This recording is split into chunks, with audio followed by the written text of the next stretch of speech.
আসসালামু আলাইকুম। নতুন একটা ভিডিওতে আপনাকে স্বাগত। আজকে শুক্রবার, নামাজ পড়ে মাত্র আসলাম, ভিডিওটা শুট করতেছি। ইতিমধ্যে সবাই জেনে গেছেন যে রংপুর রাইডার্স ইতিমধ্যে তারা গ্লোবাল সুপার লিগের ফাইনালে চলে গেছে এবং আগামী 7 ডিসেম্বর ভোর 5টায়, অর্থাৎ আগামীকাল ভোর 5টায় তারা মুখোমুখি হবে ক্রিকেট ভিক্টোরিয়ান্সের। এবং ক্রিকেট ভিক্টোরিয়ান্সের সাথে যে ম্যাচটা মুখোমুখি হবে তারা, সেই ম্যাচটা মূলত গ্লোবাল সুপার লিগের ফাইনাল। এবং বাংলাদেশি প্রথম ক্লাব হিসেবে বাংলাদেশ থেকে বাংলাদেশকে প্রতিনিধিত্ব করে একটা গ্লোবাল টুর্নামেন্টের সেই গ্লোবাল টুর্নামেন্টের ফাইনালে গিয়ে রংপুরের সামনে কিন্তু দারুণ একটা সুযোগ। সেখানে ভিক্টোরিয়ান্সের বিপক্ষে তারা ম্যাচ জিতে চ্যাম্পিয়ন হয় এবং তারা যদি চ্যাম্পিয়ন হতে পারে তাহলে কিন্তু এটা ইতিহাস হয়ে থাকবে এবং বাংলাদেশি কোনো ক্লাব গ্লোবাল কোনো টি-20 টুর্নামেন্ট খেলতে গিয়ে সেখানে থেকে চ্যাম্পিয়ন্স ট্রফি নিয়ে তারা দেশে ফিরবেন, এরকম প্রত্যাশা কিন্তু আমাদের মধ্যে আছে। কিন্তু এই রংপুরকে নিয়ে আপনি কতটা প্রত্যাশা করেছিলেন আর তারা কতটা প্রত্যাশা মোতাবেক পারফরমেন্স করেছে সেটা যদি আপনাদেরকে একটু বিশ্লেষণ করে শোনাই, তাহলে তারা প্রথম যে ম্যাচটা, অর্থাৎ গ্লোবাল সুপার লিগের প্রথম ম্যাচ হামশারের বিপক্ষে, তারা যে ম্যাচটাতে 130 বা 32 রানের একটা টার্গেট, সহজ লক্ষ্য তারা করতে গিয়ে তারা একটা সময় তাদের ইকুয়েশন ছিল 24 বলে 17 রান দরকার ছিল, হাতে ছিল প্রায় 6টা উইকেট। সেইখান থেকে সেই ম্যাচটা তারা সুপার ওভারে নিয়ে যায় এবং সুপার ওভার গিয়ে এক প্রকার ডিজাস্টার করে ফেলে এবং সেখানে গিয়ে কিন্তু তারা সেই ম্যাচটা হেরে যায়। এবং পরের ম্যাচ ক্রিকেট ভিক্টোরিয়ান্সের সাথে, যে দলে বলতে গেলে বড় ধরনের কোনো তারকা বা ওই ধরনের কেউ নেই, শুধুমাত্র ওয়েস্ট ইন্ডিয়ান কিছু ক্রিকেটার সেই দলের হয়ে খেলছেন। তো এইসব ক্রিকেটারের কাছে একটা সময় এখানেও ইকুয়েশনটা খুবই সহজ ছিল।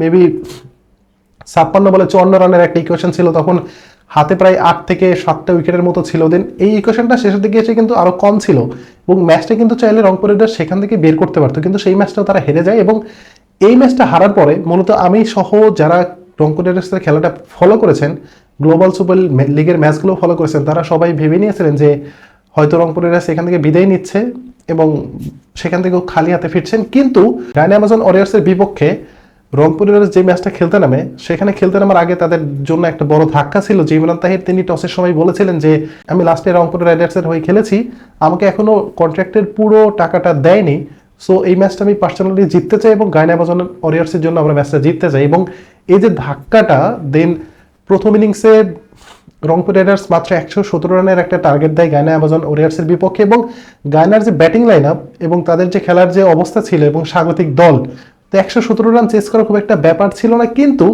সেই ম্যাচে যখন মোটামুটি 17 বা 16 রানের ব্যবধানে যখন রংপুর রাইডার্স জিতে যায়, তখন কিন্তু একদম সারপ্রাইজ হয়েছিলাম এবং ঠিক তখন আমি ধরে নিয়েছিলাম যে লাহোর কখনোই রংপুরের সাথে টিকতে পারবে না এবং যেই কথা সেই কাজ। এবং আজকে সকালবেলা, অর্থাৎ আজকে 6 ডিসেম্বর ভোর 5টায় যখন খেলাটা শুরু হয়, ঠিক তখন শুরু থেকে রংপুরের ব্যাটাররা খুবই এগ্রেসিভ ছিল। সেখানে সৌম্য সরকার, তিনি 13 বলে 22 রান করেছেন, স্টিফেন টেইলর তিনি 27 বলে 32 রান করেছেন এবং সাইফ হাসান তিনি 14 বলে 27 রান করেছে। সো ওভারঅল তাদের টপ অর্ডার থেকে শুরু করে একদম খেলার শুরু থেকে অনেক বেশি এগ্রেসিভ ছিল এবং যখন 9 ওভার শেষ হয়ে যায় দলীয় রান তখন 85, এক উইকেটের বিনিময়ে, ঠিক তখনই কিন্তু বৃষ্টি নামে এবং বৃষ্টি নামার পরে আর তাদের যে ইনিংসটা, অর্থাৎ রংপুর রাইডার্সের যে বাকি ইনিংস, সেটা কিন্তু আর তারা কন্টিনিউ করতে পারেনি। এরপরে মূলত ইনিংসটা তাদের শেষ করতে হয় এবং ডাকওয়ার্থ লুইস মেথড পদ্ধতিতে তখন রিভাইজ টার্গেট হিসেবে লাহোর কালান্দার্সের সামনে টার্গেটটা পড়ে 9 ওভারে 117 রান। এবং ঠিক তখন আমি ধরে নিয়েছিলাম যে ভাই, লাহোর কালান্দার্সের যে ব্যাটিং লাইন আপ আর রংপুরের যে বোলিং ডিসপ্লে আমরা গত ম্যাচে দেখেছি ডায়না অ্যামাজন ওয়ারিয়র্সের বিপক্ষে, তার যদি 50%ও এই ম্যাচে দিতে পারে তাহলে মোটামুটি রংপুর জিতে যাবে। এবং যখন গায়নার সাথে ম্যাচটা জিতে যায় রংপুর, তখন তাদের ফাইনালে যাওয়ার জন্য একটা ছোট্ট ইকুয়েশন ছিল, সেটা হচ্ছে তারা যদি আগে ব্যাট করে তাহলে তাদেরকে 3 রানে জিততে হবে এবং তারা যদি পরে ব্যাট করে তাহলে তাদেরকে 2 অথবা 3টা বল বাকি রেখে তাদের ম্যাচটা জিততে হবে, এরকমের কিন্তু একটা ইকুয়েশন ছিল।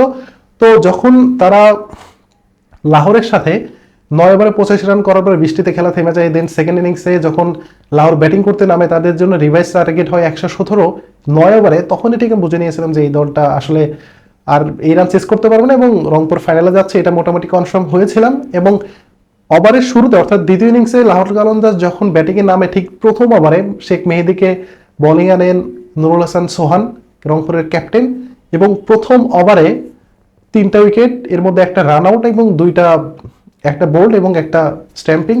সো ওভারঅল যে মেহেদিকে নিয়ে যে একটা প্ল্যান ছিল, সেই প্ল্যানটা কিন্তু প্রথম ওভারে সাকসেসফুলি তিনি ডান করেন এবং এর পরের ওভারে হারমিত সিং তিনিও খুব একটা বেশি রান দেননি। মূলত তখন রংপুরের সামনে টার্গেট ছিল যে কোনো মূল্যে হোক 5টা ওভার তাদেরকে খেলাটা চালিয়ে যেতে হবে, কারণ বৃষ্টির নামার আরেকটা সম্ভাবনা ছিল, তো যে ওই মুহূর্তে যদি বৃষ্টি নামতো এবং খেলাটা যদি না হতো তাহলে কিন্তু রংপুর বিদায় নিত এবং সেই ক্ষেত্রে হয়তো লাহোর অথবা গাইনা আমাজন ওরিয়ার্স তারা ফাইনালে চলে যেত। সো মাঠের মধ্যে কিন্তু নুরুল হাসান সোহান অনেক বেশি তাড়াহুড়া করতেছিল, উইকেট পাওয়ার পরে খুব একটা সেলিব্রেশন করতেছিল না। যখন 4 ওভার চলে যায় এন্ড দেন পঞ্চমতম ওভারে যখন কামরুল ইসলাম রাব্বিকে নিয়ে আসে, ঠিক তখনই তাদের 5 ওভার শেষ হওয়ার পরে মোটামুটি তারা রিল্যাক্স ফিল করে এবং তারপরে কিন্তু তারা রিল্যাক্সে ম্যাচটা জিতে যায়। কিন্তু এর মধ্যে ওই যে একটু তাড়াহুড়া করতে গিয়ে অর্থাৎ চতুর্থ এবং পঞ্চম নম্বর ওভারে তারা মোটামুটি প্রায় 30-এর বেশি রান তারা দিয়ে ফেলে, একটু চাপে পড়ে গিয়েছিল যে তাদের তাড়াতাড়ি বল করতে হবে।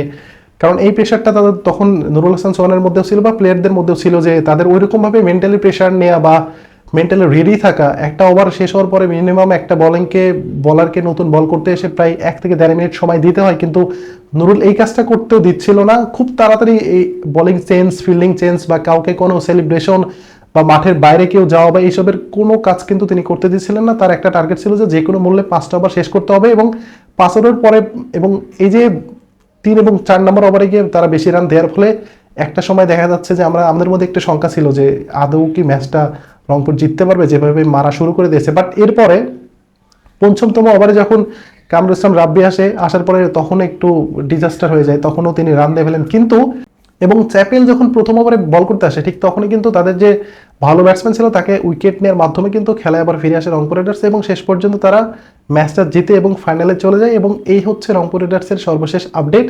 এখন আগামীকাল 7 ডিসেম্বর ভোর 5টায় তারা ক্রিকেট ভিক্টোরিয়ান্সের বিপক্ষে মাঠে নামবে এবং আমি যতটুকু শিওর দিতে পারছি যে রংপুর রাইডার্স চ্যাম্পিয়ন হতে যাচ্ছে এবং তারা কিন্তু এই ম্যাচটা জিততে পারবে। কারণ ক্রিকেট ভিক্টোরিয়ান্স ওইরকম মানের কোনো দল না যে তারা আসলে রংপুর রাইডার্সকে বিট করতে পারবে। প্রথম ম্যাচে যদিও তারা হেরেছে, কিন্তু শুধুমাত্র এটা হেরেছে রংপুর রাইডার্স নিজেদের কারণে। যদি সেই ম্যাচে একটু প্ল্যান এক্সিকিউট করতে পারতো বা কয়টা শট ভালো খেলতে পারতো তাহলে কিন্তু ক্রিকেট ভিক্টোরিয়ান্সকে এক প্রকার উড়ে দিতে পারতো, কিন্তু সেই কাজটা যেহেতু তারা করতে পারেনি এবং ফাইনাল ম্যাচের মাধ্যমে সেই প্রতিশোধটা কিন্তু অবশ্যই নিতে চাইবে রংপুর রাইডার্স। এবং বাংলাদেশের হয়ে বাংলাদেশের কোনো ক্লাব কোনো টি-20 টুর্নামেন্টে গিয়ে, গ্লোবাল টি-20 টুর্নামেন্টে গিয়ে চ্যাম্পিয়ন হওয়ার মতো যে একটা গৌরব, সেই গৌরবটা কিন্তু অর্জন করতে যাচ্ছেন রংপুর রাইডার্স।